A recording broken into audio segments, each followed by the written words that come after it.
أعوذ بالله من الشيطان الرجيم. بسم الله الرحمن الرحيم. الحمد لله وصلى الله على رسول الله وعلى آله وصحبه ومن والاه. يا حي يا قيوم برحمتك أستغيث أصلح لي شأني كله ولا تكلني إلى نفسي طرفة عين. لا إله إلا أنت سبحانك إني كنت من الظالمين. السلام عليكم ورحمة الله وبركاته. Alhamdulillah, thumma alhamdulillah. Bersyukur kita kepada Allah Subhanahu wa taala, kasih sayang yang Allah taala tampilkan buat kita malam ini dapat lagi kita bersidang di dalam bangunan M-Koba ini di Dewan Baitul Salam untuk sama-sama kita berbuka puasa, kita mendirikan salat fardu maghrib. Seterusnya kita bersyukur kepada Allah taala di kesempatan ini Allah Ta'ala kurniakan kepada kita nikmat untuk duduk di atas jalan ketaatan yang berikutnya, iaitu jalan menuntut ilmu. Mudah-mudahan inilah dia jalan shortcut untuk kita masuk ke dalam syurganya yang tertinggi. Amin ya Rabbal Alamin. InsyaAllah hari ini kita akan menyambung kembali pembacaan surah At-Takatsur berserta dengan tadabbur isi-isinya. Sebelum saya pergi kepada tadabbur, jom kita sekali lagi bersama-sama membaca surah ini daripada awal sehingga tamat. Jadi saya bacakan, kita ikut bersama-sama. Bacalah dengan hati dan jangan baca dengan nafsu. Mudah-mudahan Allah Ta'ala ridha. A'udzu billahi minasy syaithanir rajim.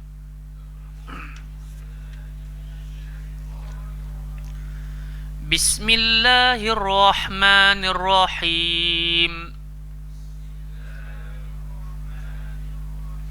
Alhaakumut takatsur حتى زرتم المقابر كلا سوف تعلمون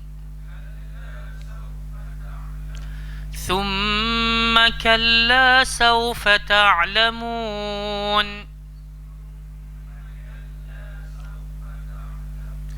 كلا لو تعلمون علم اليقين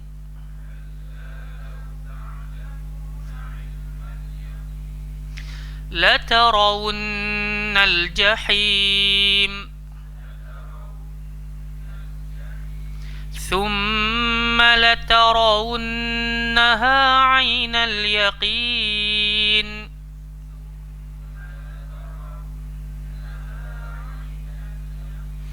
ثم لتسألن يومئذ عن النعيم.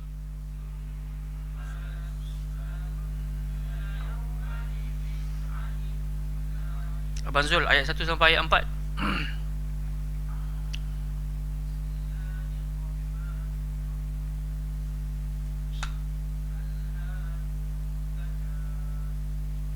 Taka, biar dua je. Takatsur.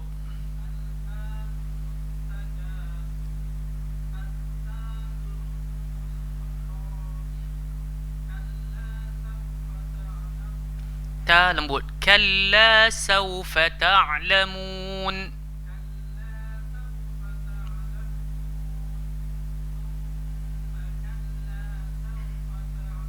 Sama juga. Ta'lamun. Syahir.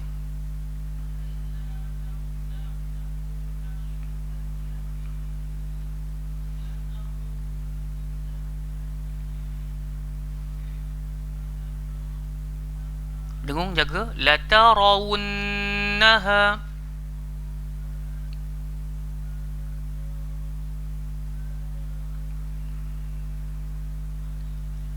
Ainal yaqin.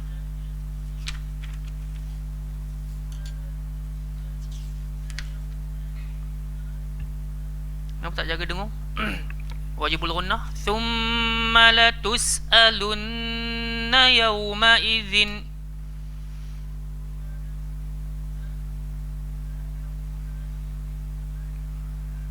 anin na'im. Okay, syukuran. Cuma yauma izin tu jangan ada lantun. Yauma izin anin, tak nak. Yauma izin anin na'im. Barakallahu Iwan. 4.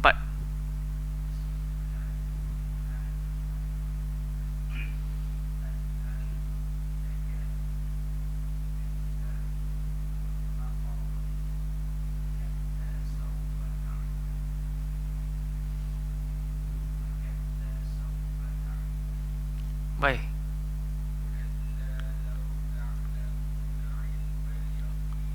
Ya lembut. Ilmal yaqin. Qin. Hmm.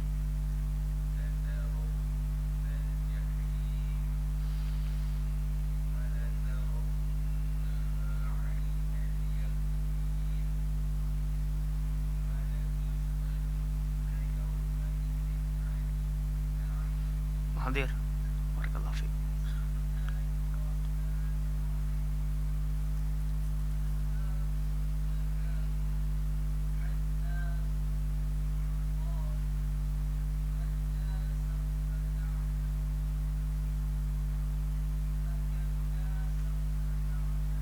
Syukran. Bagus.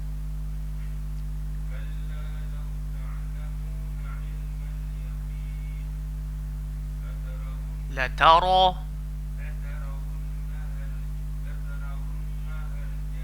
La tarawunnal. Tak ada ha kat situ. La tarawunnal jahim.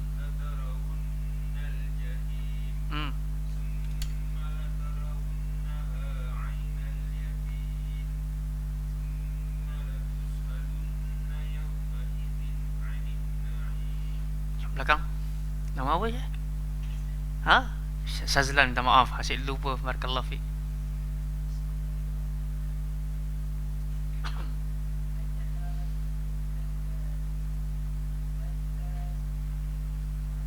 Ha tajamkan. Hatta zurtumul maqabir.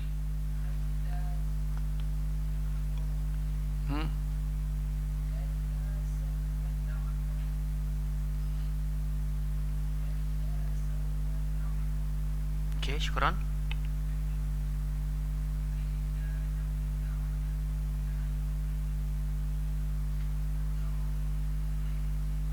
Jahim.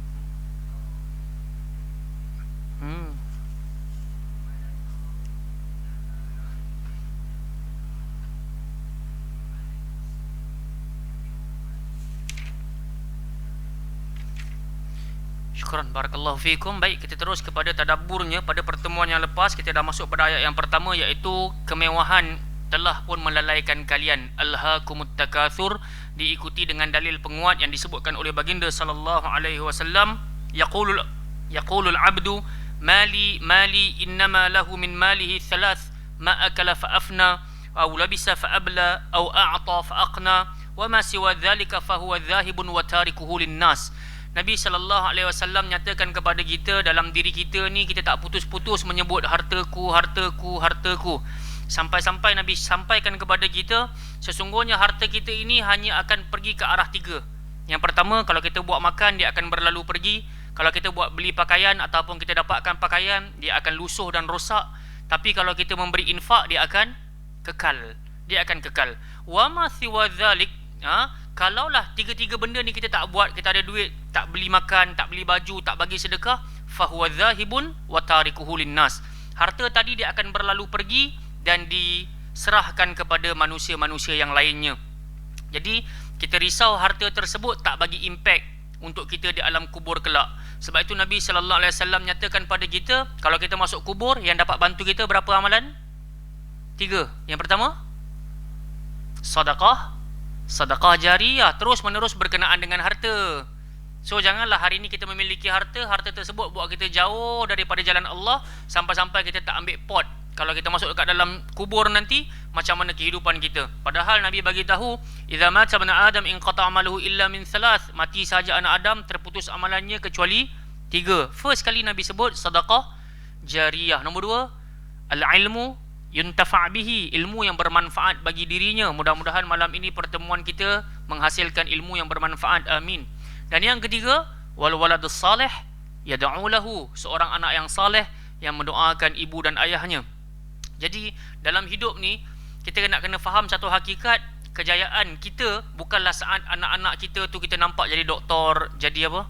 Jadi engineer, jadi pegawai bank, jadi bos dan semisalnya. Tapi sebenar-benar kejayaan saat kita meninggal dunia, anak kita tadi tu mampu menjadi pembantu kita di dalam kubur kelak. Dahulu kita biasa bawa satu hadis, Seorang lelaki yang Allah Ta'ala masukkan dekat dalam syurga dan darajat dia diangkat oleh Allah Ta'ala. Kemudian lelaki tadi ni bertanya dekat Allah Ta'ala, anna li hadha, wahai Allah, mai kok mana mai kok mana darajat kelebihan-kelebihan ini, yang dahulunya dia sangat yakin amalan dia hanya sikit. Tapi apa jawab Allah Ta'ala?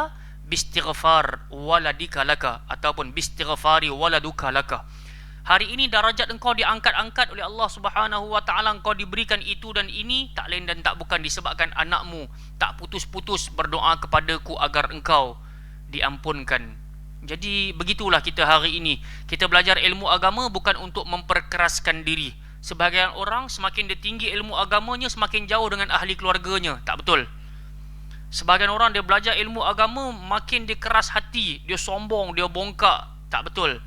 Sebab itu kita kalau satu waktu dahulu kita pernah melakukan kesalahan dan kesilapan, inilah waktunya untuk kita tebus kembali. Kalau dahulu kita pernah tak tegur ibu dan ayah kita, kalau dahulu kita pernah melawan sikap ibu dan ayah kita, dan kalau jugalah hari ini mereka tiada lagi di depan mata kita, maka jadilah anak yang saleh.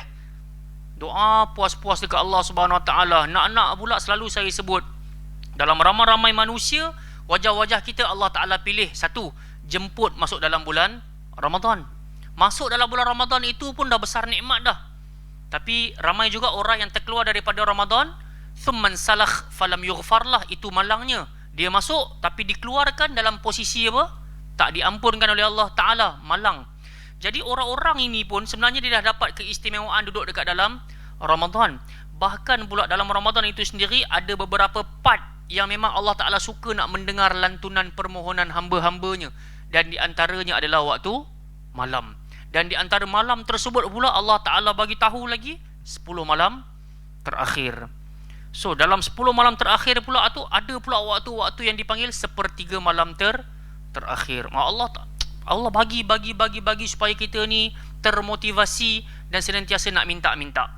Sebab itulah bila Allah Ta'ala izinkan kita dapat hadir kemari ni, sebenarnya Allah Ta'ala sangat-sangat sayang.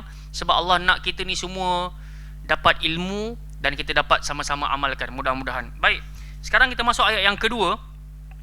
Bila manusia ni benar-benar akan tersedar yang harta ni telah pun melalaikan dia, pada muka surat 605 ni dinyatakan hatta zurtumul maqabir, sampai kamu masuk ke dalam kubur. Penjelasan ayat maksudnya adalah hingga kita meninggal dan dikuburkan. Time tu baru kita sedar. Seseorang akan terus berlumba-lumba untuk memperbanyakkan sesuatu. Betul tak benda ni berlaku, bang? Kita tengok ada orang tu dahulu waktu tak ada kereta, dia kata kalau adalah sebiji kereta pun cukup lah. Tapi saat dia ada sebiji kereta, apa yang berlaku? Oh, nak kalau ada second car, okey sikit. Kalau hujan ke, isteri bawa sini, okey, dah dapat second car. Agak-agaknya keinginan dia terhenti setakat tu ke tak? Tak, dia akan terus sampailah ke sudah. Baik. Seseorang akan berlumba-lumba untuk memperbanyak sesuatu, lalu hanya kematian yang akan menghalangi dan menghentikan seseorang. Nah, pada ketika itu barulah tersedar. Selama belum dikuburkan, dia akan terus berlumba-lumba kerana memperbanyak adalah cita-citanya. So manusia ni hakikatnya begitu. Dia suka nak lebih daripada orang, dia suka nak kumpul koleksi, yang mana sebenarnya kebanyakan koleksi tersebut tak boleh nak bantu dia pun. Tak boleh nak bagi bantuan pertolongan untuk dia di alam kubur pun. Oleh kerana itu Nabi sallallahu alaihi wasallam bersabda, "Lau anna li ibni Adam wadiyan min dhahabin ahabba ay yakuna lahu wadiyan, wa lam yamla afahu illa at-turab wa yatubu Allah ala man tab." Seandainya seorang anak Adam memiliki satu lembah emas, tentulah dia menginginkan dua lembah lainnya, dan sama sekali tidak akan memenuhi mulutnya merasa puas selain tanah, iaitu setelah mati, dan Allah menerima taubat orang-orang yang bertaubat. Dekat sini jelas isyarat Nabi. Dalam kehidupan kita ni, kita senantiasa berlumba-lumba nak dapatkan kemewahan. Maksud dekat sini, orang dah tak pernah kisah dah sama ada datang daripada halal ataupun haram. Yang penting nak banyak. Sebab tu kita dapat tengok ada orang makan rasuah, ada orang dia makan duit tipu, under table dan semisalnya. Kita dapat lihat dia tak pernah puas. Dahulu saya dengar satu kisah di mana ada seorang lelaki yang sangat-sangat kaya, makan daripada sumber yang haram. Kalaulah satu hari tu orang dah bagi dekat dia 100-200 pun, tetap dia kata 100-200 tu sikit sangat. Sebab apa? Pasal dia dah pernah makan jumlah yang puluh ribu, ratus ribu. Tiba-tiba kita ni, kita tengok brother-brother yang kerja Food Panda ke Grab Food ke kan, kalau dia dapat sehari tu RM30 pun dia dah happy dah seronok dah. Sebab apa? Pasal dia dapat atas usaha halal, atas usaha kuat, mendapatkan rezeki yang halal. Tapi kalau ada orang ni, dia tak pernah ambil pot, dia tak kisah, yang penting aku dapat jumlah banyak. Di sinilah Nabi SAW isyaratkan, fitrah kita ni suka mengumpul, dan syukurnya ada sebahagian yang mementingkan sumber. Tapi kumpulan yang kedua dah tak fikir sumber dah, asalkan kumpul dapat banyak, sudahlah. Itulah yang berlaku. Sahabat saya ketika mana dia meninggal dunia, dia pula meninggal dunia, bapa dia meninggal dunia, meninggalkan sedikit harta, maka atuk kepada bapa dia tu, atuk dia ayah kepada bapaknya tersebut bagi tahu, harta anak aku ni semua aku nak ambil. Yang mana anak-anak dia tu dah putus hubungan dah dengan aku. Subhanallah. Sampai harta anak yatim ke apa semua dia tak nak dengar dah. So ambil kumpul, dan akhirnya yang berlaku hanyalah terputus tali silaturrahim. Dia mati, kata sahabat saya, kami satu keluarga semua tak mau mari. So kita kata, kalaulah harta tersebut dahulu diagih-agihkan, tentu tak berlaku begini, betul. Kalau dia bagi sama rata, adil, malah dia tambah lagi sebab ada anak-anak yatim ni semua, pastilah dia orang ni semua akan doakan dia, akan datangkan, akan yalah macam-macam lah bersedekah. Tapi dia kata tak ada hati pun nak ziarah, tak ada hati pun nak doa. Oh, yang ni kita kata malang, 1000 kali malang. Yang menyebabkan dia malang sebab apa? Sebab harta tadi tu. Sebab harta, bukan disebabkan yalah harta tadi tu. Makanya Nabi SAW tahu dah, kita ni semua akan berlumba-lumba untuk mendapatkan harta. Tapi Nabi bagi juga motivasi. Nabi kata satunya, walan yamla afahu illa turab. Kita ni yang akan memenuhi mulut kita hanyalah sebatas tanah. Sehebat apa pun kita, dahulu orang panggil Datuk Seri, Tan Sri, Puan Sri dan semisalnya, bila kita masuk dalam kubur, tak ada orang hantar Pizza Hut dah, tak ada orang hantar Domino's, hantar SOO lah. Tak ada dah. Malam ni dekat Makoba, alhamdulillah dapat makan. Tapi once masuk kat dalam kubur, yang kita nanti-nantikan sebatas Allahumma ghfir lahu warhamhu wa'afihi wa'afu anhum. Makanya sebelum kita masuk dalam kubur, tengok apa Nabi kata, wa yatubullah ala man tab. Allah Ta'ala suka nak menerima taubat bagi mereka yang hendak bertaubat kepadanya.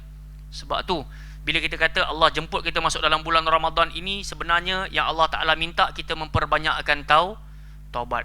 Sebab tu saya pernah baca satu syair dahulu kan, berkenaan dengan Ramadan tu, yang dikatakan kepada kita, ya dzalladzi ma kafahu adh-dhunubu fi rajabin hatta asa rabbahu fi syahri sya'banin laqad adhallaka syahru sawmi ba'dahuma fala tusayyirhu aidan syahru isyan. Wahai jiwa-jiwa yang tak pernah tenang, yang tak pernah puas melaksanakan dosa dalam bulan Rejab, sehingga kan Allah hadirkan Sya'ban, kalian tetap juga bermaksiat, telah datang kepada kalian satu bulan yang dipanggil bulan puasa. Fala tusayyiru aidan syahru isyan, jangan kalian jadikan bulan puasa ini juga sebagai bulan kemaksiatan. Maksudnya apa dekat sini?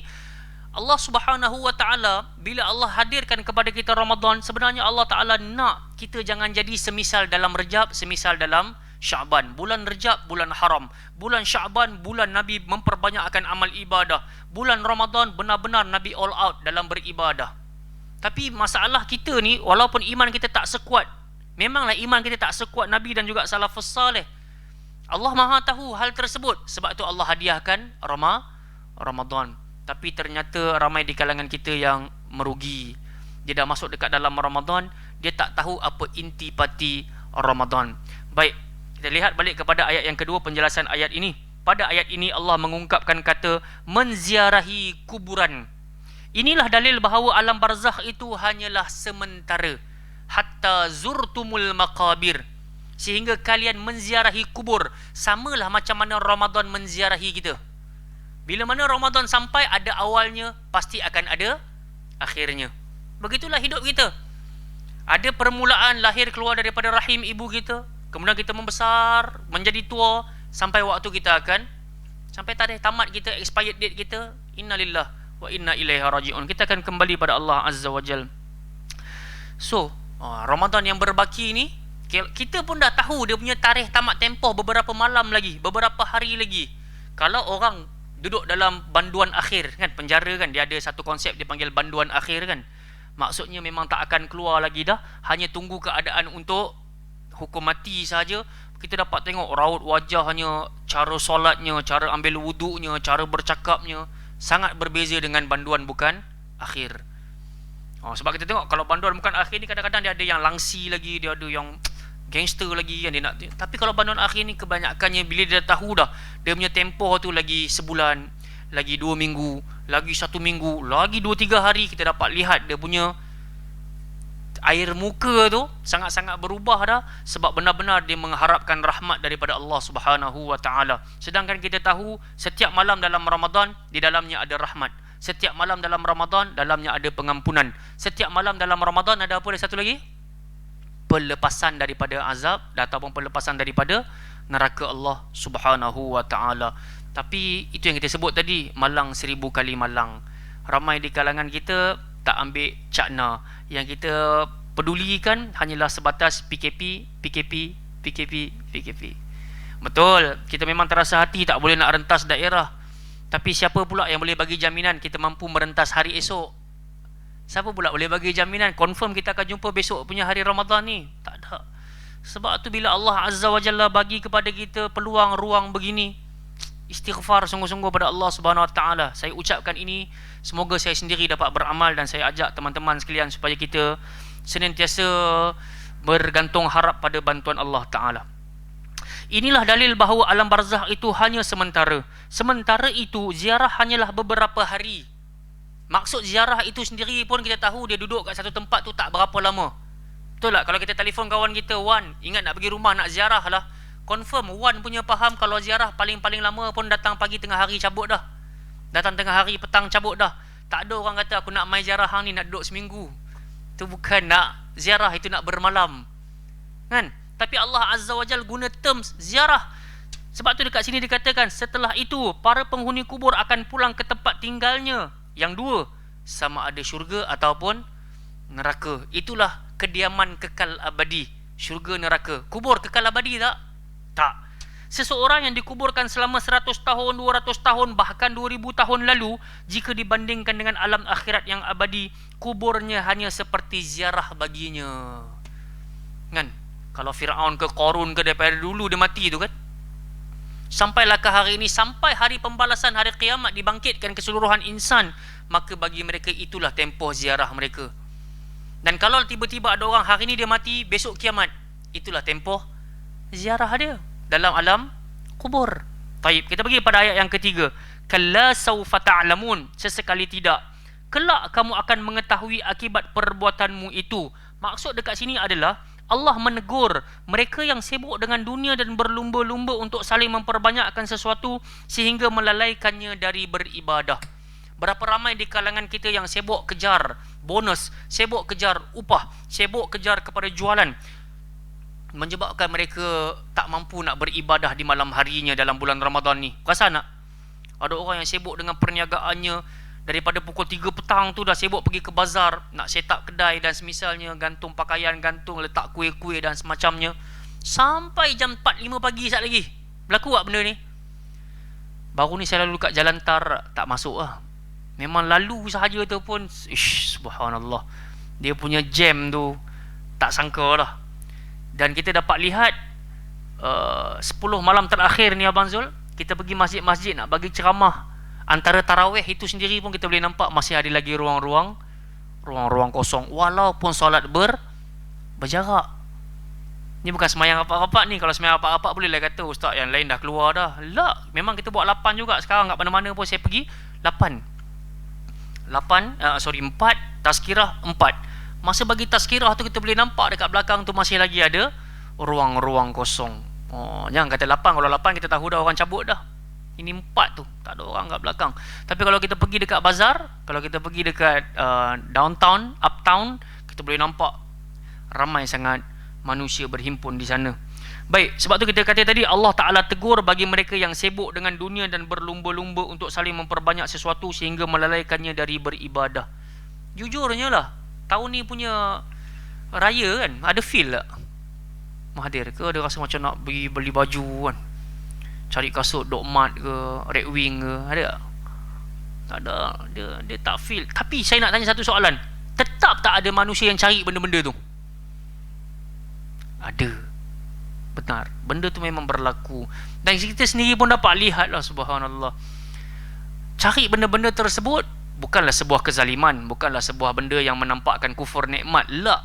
Tapi waktunya, sebahagian orang boleh jadi dia emosi tak boleh nak balik kampung, tapi dalam emosi-emosi itu pun shopping tetap diutamakan kan, dia berlaku juga. So ini yang kita sebutkan tadi, emosi satu hal lah, tapi jangan sampai melalaikan ibadah. Semua terkesan. Jika dia tetap melakukannya, dia akan merasakan akibat perbuatannya, iaitu azab kubur, sebelum akhirnya akan diazab juga di akhirat. Innalillahi wa inna ilaihi raji'un. Sebab itu Sayyidina Uthman bin Affan radhiyallahu anhu pernah satu hari dia menziarahi kubur, menangis terisak-isak, basah janggut. Sahabat-sahabat pergi dekat Sayyidina Uthman, "Mayu bekika ya Uthman, apa yang buat engkau menangis wahai Uthman?" Maka dia kata apa? "Aku terkenang sabda Nabi sallallahu alaihi wasallam, barang siapa yang terselamat di tempat ini, di kubur, dia akan selamat di negeri akhirat. Barang siapa yang tak selamat di dalam kubur ini, nescaya di akhirat juga dia tak akan selamat." Sebab tu dia menangis terisak-isak. Kita ni semua bakal jenazah, cuma tak bajet pun bila nak berlaku lagi jadi bakal jenazah tu. Tapi kot mana pun, tua muda, budak kecil ke orang tua, semua akan meninggal dunia. So dekat sini yang Allah Ta'ala pesan, kalla, jangan buat perangai lagu tu. Sebab apa? Saufa ta'lamun. Nanti kalau hampa masuk, hampa tahu akibat dia ni kan. Hati-hati dalam bab duit, dalam bab harta ni. Tengok apa kata Ali bin Abi Talib radhiyallahu anhu, kunna nashukku fi azabil qabr hatta nazalat hadhihi al-ayah. Dahulunya ataupun tadinya kami ni ragu-ragu tentang azab kubur. Ya ke ada? Hatta nazalat hadhihi al-ayah, sehinggalah ayat ini turun, kami beriman, confirm ada azab kubur. Kalau tak baca macam ni baik, kita tak feel, tak yakin tu. Kita hanya sekadar baca kalla saufa ta'lamun, thumma kalla saufa ta'lamun. Kita macam lah, tak lamun je lah kan, mengelamun habis ya. Tak tahu. Tapi once kita masuk tadabbur macam ni baru kita, oh subhanallah, rupanya sahabat pun, depa pun di awal-awalnya macam ayat turun kan, ataupun perasaan semata-mata ada ke azab kubur macam Nabi duk sebut-sebut kan. Tiba-tiba bila turun ayat ni baru mereka, ada lah, memang ada lah azab kubur. Sebab Allah tak akan pernah menipu, innallah la yukhliful mi'ad. Dan yang kedua, Nabi SAW juga terkenal sebagai Al-Amin. Nabi tak akan sampaikan sesuatu menurut hawa nafsu Nabi. Al-Imam At-Tabari rahimahullah ta'ala berkata, wa fi hadha dalilun ala sihhatil qawli bi'adzabil qabr li'anna Allah ta'ala dhikruh akhbara an ha'ula'il qawmi alladhina alhaakumut takathur annahum saya'lamuna ma yalqawna idha hum zarul qubur wa'idan minhu lahum wa tahadduda. Apa maksudnya? Ayat ini menunjukkan kebenaran penyataan akan adanya azab kubur kerana Allah mengkhabarkan tentang kaum yang terlalaikan oleh sikap bermegah-megahan bahawa mereka akan mengetahui apa yang mereka akan dapatkan jika mereka masuk dekat dalam kubur sebagai satu ancaman daripada Allah Subhanahu wa ta'ala. So dekat sini jelas azab kubur ada ke tak ada, Mahathir? Ada. Imam-imam salaf, Imam Tabari juga menyatakan hal yang demikian, menunjukkan azab kubur benar-benar ada. Ayat 4, thumma kalla sawfa ta'lamun, kemudian sesekali tidak, kelak kamu akan mengetahui. Penjelasan ayat, inilah ancaman setelah ancaman. Ancaman maksudnya Allah Ta'ala benar-benar suruh kita fokus. Jangan sampai harta yang kita ada ni buat kita diazab oleh Allah Ta'ala. Dua kali Allah ingatkan, kalla, thumma kalla sawfa ta'lamun. Okey, inilah peringatan setelah peringatan. Seseorang yang mengetahui akibat dari sikap yang bermegah-megahan, bangga-banggaan dan banyak-banyakkan ketika didatangi kematian. So kalau ada orang yang suka kolek-kolek, dia kumpul-kumpul, ditambah pula dengan perasaan berlagak, sombong, takabur dan semisalnya, once dia mati, dia tahulah akibat yang bakal dia dapat. Kalla law ta'lamuna ilmal yaqin. Ayat yang kelima, sesekali tidak, sekiranya kamu mengetahui dengan pasti. Penjelasan ayat. Ayat ini berkaitan dengan ayat sebelumnya, iaitu seandainya mereka mengetahui dengan pasti bagaimana neraka Jahannam, mereka tentu akan meninggalkan sifat bermegah-megahan. Isunya, kita sekarang ni hanya dengar tentang urusan syurga, kita hanya dengar tentang urusan neraka. Tapi tak seorang pun di kalangan kita pernah masuk syurga, tak seorang pun di kalangan kita pernah masuk neraka. Sebab itu Allah Azza wa Jalla nyatakan, kalla law ta'lamuna ilmal yaqin. Sekiranya kamu mengetahui dengan pasti, sesekali tidak. Mereka tentu akan meninggalkan sifat bermegah-megahan. Mereka tidak akan berlumba-lumba dalam mencari dunia dan menjaga dirinya agar tidak lalai daripada beribadah kepada Allah Subhanahu wa taala. So dekat sini jelas kita dapat tahu Allah Taala isyaratkan kepada kita neraka jahanam azabnya ada. Dan ramai orang juga diazab disebabkan harta. Kita pernah dengar satu hadis kan, Nabi sallallahu alaihi wasallam isyaratkan berkenaan dengan soalan-soalan menjelang hari kiamat. La tazulu qadama 'abdin yaumal qiyamah hatta yus'al an arba'. Kaki anak Adam tak akan pernah bergeser sampai ditanya tentang 4 soalan. Satu tentang apa? Ilmu. Kan? Yang nombor 2 tentang tubuh badan, kesihatan. Nombor 3 tentang syababihi, zaman muda dia, umur lah.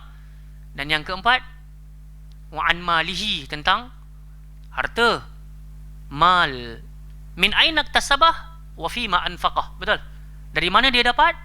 Dekat mana pula dia habiskan. So kena berhati-hati. Sebab ada orang disebabkan harta, dia tak boleh masuk dalam syurga Allah Subhanahu wa taala. Dan ramai orang disebabkan harta, dia boleh masuk dalam syurga Allah Subhanahu wa taala. Betul? Sahabat-sahabat Nabi millionaire, Sayyidina Umar, Sayyidina Ali, Sayyidina Osman, semua kaya-kaya belaka, tapi Allah Taala ridha, dia boleh masuk dekat dalam syurga. Abdurrahman bin Auf, Uthman bin Affan, semua orang-orang kaya yang Allah Taala ridha. Kita pun tak salah nak jadi kaya, tapi jangan disebabkan kekayaan tadi kita pandang lekeh dekat orang. Kalau ada orang minta-minta, kita hina-hinakan dia. Jangan macam tu. Baik, ayat yang ke-6. La tarawunnal jahim. Nescaya kamu benar-benar akan melihat neraka jahim. Ni salah satu daripada nama-nama neraka. Ayat ini berkaitan tentang ancaman pada hari kiamat kelak, iaitu neraka jahim. Ni salah satu nama neraka jahim. Salah satu nama neraka adalah Al-Jahim, yang maknanya adalah An-narus syadidatut ta'ajjuji, atau api yang sangat kuat gelojaknya. Kita panggil apa tu? Menyala-nyala yang apa tu? Membara. Subhanallah. Dia bukan setakat cinta aja membara, api pun membara, Syahir. Subhanallah. Baik, jom kita tengok nama-nama lain bagi nama neraka adalah, yang pertama Jahan. Yang ni poin-poin yang menarik dalam buku ni lah. So kadang-kadang kita hanya tahu nama neraka tu Jahannam sahaja, tapi dalam ni dia nampakkan kepada kita sebahagian lain nama-nama neraka. Yang pertama Jahannam. Sebab apa nama dia Jahannam? Kerana begitu jauh kedalamannya. Nombor 2, Ladha. Ladha, yang menunjukkan nyalaan apinya. Nama neraka yang berikutnya Ladha. Yang ketiga As-Sa'ir, kerana apinya dinyalakan. Nombor 4 Saqar. Lepas itu Al-Hatamah, kerana neraka menghancurkan dan melumat sesiapa pun yang memasukkan. Hutamah, lumat-lumat betul-betul ya. Dan yang terakhir Al-Hawiyah, kerana orang yang dilemparkan kepadanya dalam kondisi jatuh dari atas ke bawah, dalam kondisi kepala di bawah, kaki di atas. Maksudnya apa? Ni kalau macam ni kita lepas tak? Kita pegang pen kan? Kita lepas kan? Dia masuk, lepas. Tapi campak macam tu ke bukan? So kepala akan jatuh dahulu. Dan kita dapati ada hadis di mana Nabi SAW cerita tentang seorang lelaki yang dicampakkan masuk ke dalam neraka sampai terburai isi perut.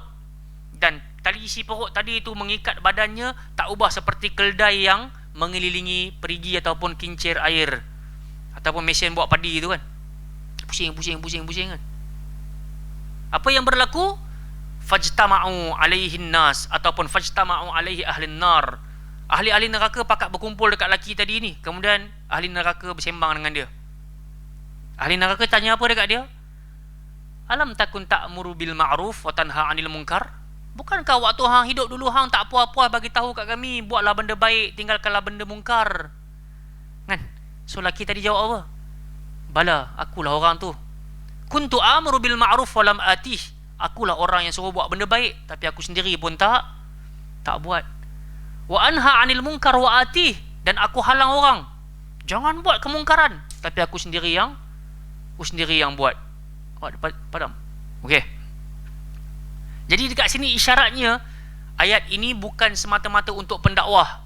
Ini memanglah ancaman untuk pendakwah, tapi sebenarnya kalian-kalian, kita-kita ni semua selaku mak dan juga ayah. Betul tak, wai? Kadang-kadang kita ni suruh anak-anak kita subhanallah berubah, baca Quran, suka cakap yang baik-baik, kongsi yang baik-baik. Tiba-tiba kita sendiri pula cakapnya buruk. Kemudian tunjukkan akhlak pula yang buruk. Kita takut kondisi itu semisal yang Nabi isyaratkan ada lelaki yang pernah dicampakkan masuk dekat dalam neraka sehingga terburai isi perut. So dari sini nama-nama neraka ni ada berapa semua, Wan? Dekat sinilah kita tahu pintu neraka ada 7. Termasuk dengan Al-Jahim. First Al-Jahim, nombor 2 Jahannam, nombor 3 Laza, nombor 4 apa? Sa'ir. Nombor 5 Saqar, Al-Hutamah, Al-Hawiyah. So ada 7. Input lah ni input. Kan bila kita nanti terbaca Quran kita sampai pada Hawiyah. Wa ma adraka ma hiya narun hamiyah. Kita tahu Hawiyah ni adalah narun hamiyah, api yang menjulang-julang. Baik, ayat 7. Kita 7 dengan 8 je. Thumma latarawunnaha 'ainal yaqin, kemudian kamu benar-benar akan melihatnya dengan mata kepala kamu sendiri. Tentang pembahagian keyakinan terhadap sesuatu ada yang dinamakan ilmul yaqin, ainul yaqin dan haqqul yaqin. Ucapan ini adalah ucapan Syekhul Islam Ibn Taymiyah rahmatullahi alaih. Berkenaan dengan keyakinan terhadap sesuatu dia terpecah pada 3, ilmul yaqin, ainul yaqin dan haqqul yaqin.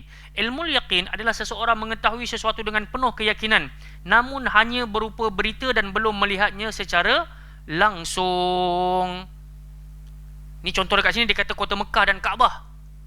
Tapi kalau Syekhul Islam Ibn Taymiyah dia bawa misal apa? Kurma ataupun madu.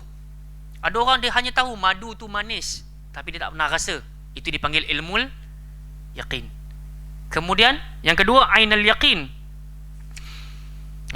Dia mendengar ataupun dia melihat. Seseorang yang mendengar adanya syurga dengan dalil-dalil yang banyak, ia yakin bahawa syurga itu benar adanya. Kemudian setelah di akhirat dia akan melihat syurga tersebut, maka ia mengetahui dengan ainul yaqin. Yang pertama tadi ilmul yaqin, yang kedua adalah ainul yaqin. Dia lihat, mula-mula dia dengar madu tu manis, dia tak pernah tengok pun madu tu, dia tak pernah rasa pun madu tu. Kemudian dia dapat lihat madunya begitu, ainul yaqin. Boleh faham?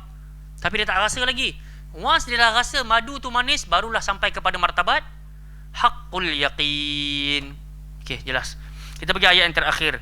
Thumma latus'alunna yawma idzin 'anil na'im. Kemudian kamu benar-benar akan ditanya pada hari tersebut tentang kenikmatan yang megah di dunia tersebut.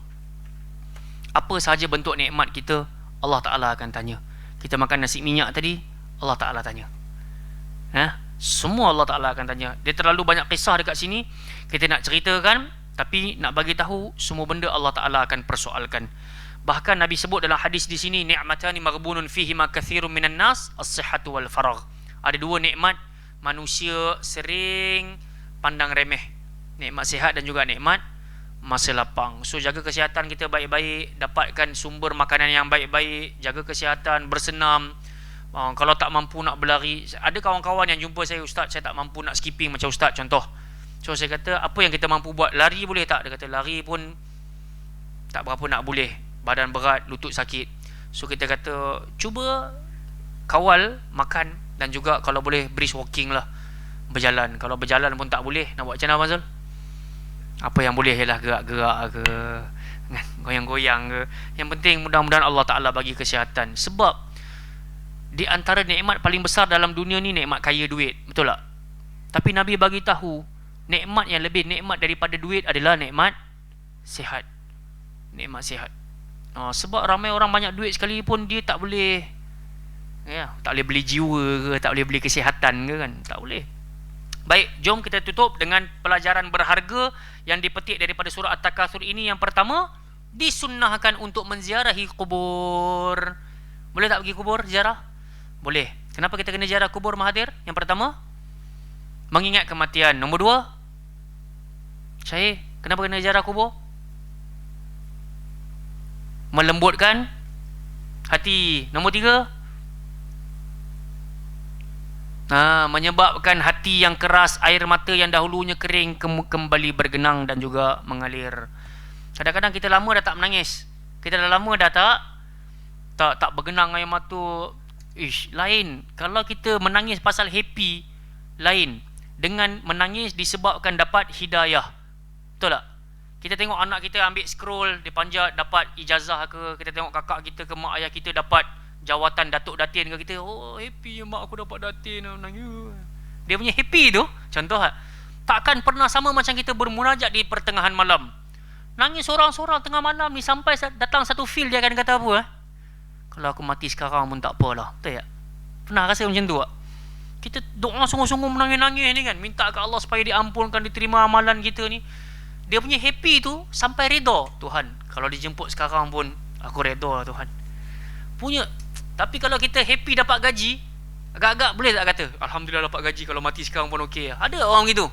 Tak ada punya. Dia mesti malam ni bros ke ni, fikir kan, nak makan 4 punjab ke, dia fikir. Dia tak fikir lah kalau mati pun ni. Tak.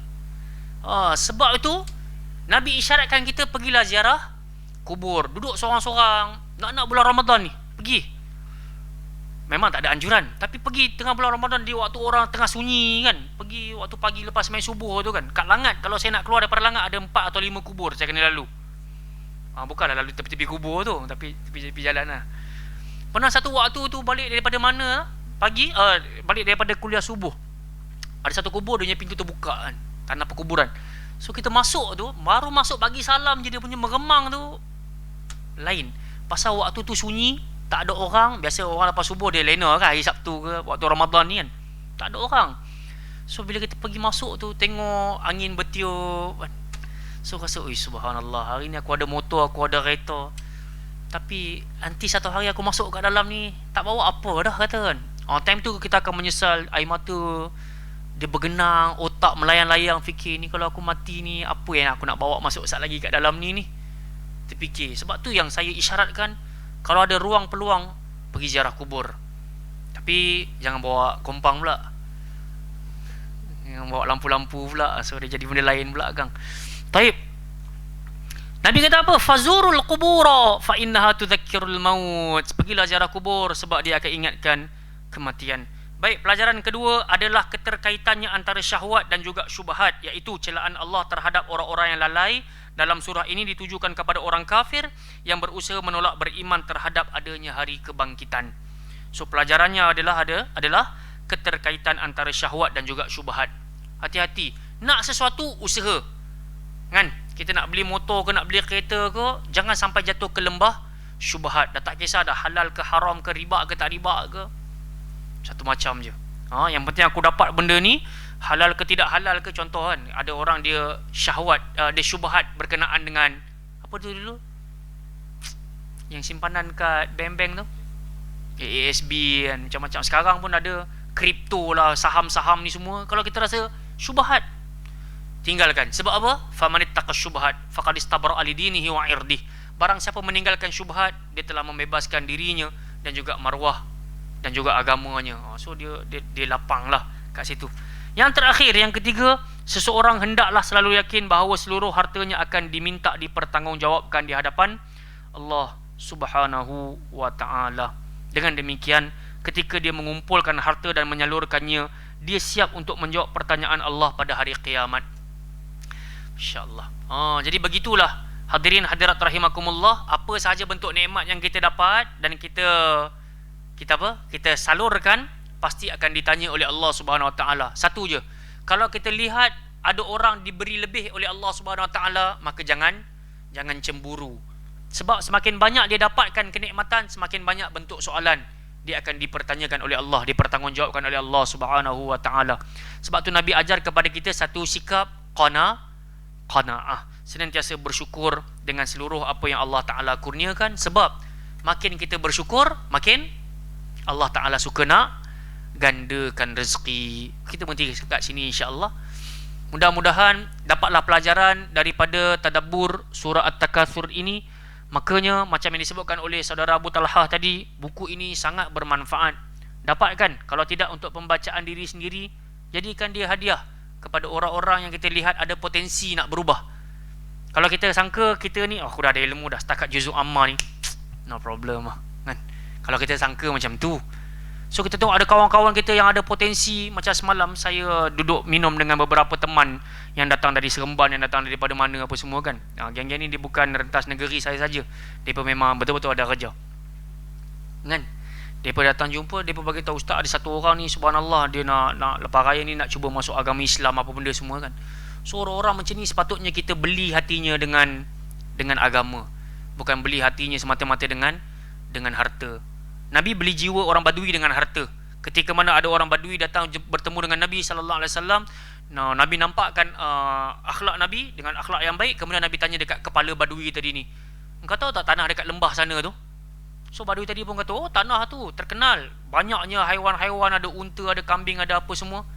Maka Nabi kata, ambil lembah tersebut berserta dengan isinya, aku hadiahkan kepada kalian. Subhanallah, Nabi beli harta sampai macam tu. Ketua Badui ni balik dekat kaum dia, dia kata apa? Sungguh, jom kita ramai-ramai berbaiat dengan Muhammad sallallahu alaihi wasallam, kerana aku kenal dia bukan orang yang kikir, aku kenal dia adalah orang yang dermawan. Satu kampung masuk dalam agama Islam. So begitulah, kadang-kadang kita tak semestinya nak beli jiwa dengan duit. Kadang-kadang dengan buku-buku macam ni pun ada orang, dia baca satu ayat, dia menangis teresak-esak. Berbeza dengan kita yang dah baca beratus-ratus ayat tapi tak ada feel pun. Sebab tu kadang-kadang duit ni boleh menjahanamkan kita, tapi dalam masa yang sama duit juga mampu untuk membuat orang lain dapat hidayah. Kita berbahagia dengan hidayah yang setiap di antara kita miliki. Yang baik datang pada Allah, yang lemah datang daripada diri saya dalam menyampaikan. InsyaAllah kita dirikan Isya' dan juga tarawih. Subhanakallahumma wa bihamdika asyhadu an la ilaha illa anta astaghfiruka wa atubu ilaik. Sallallahu ala nabiyina Muhammadin ala alihi washabihi wa baraka wa sallam. Assalamualaikum warahmatullahi wabarakatuh.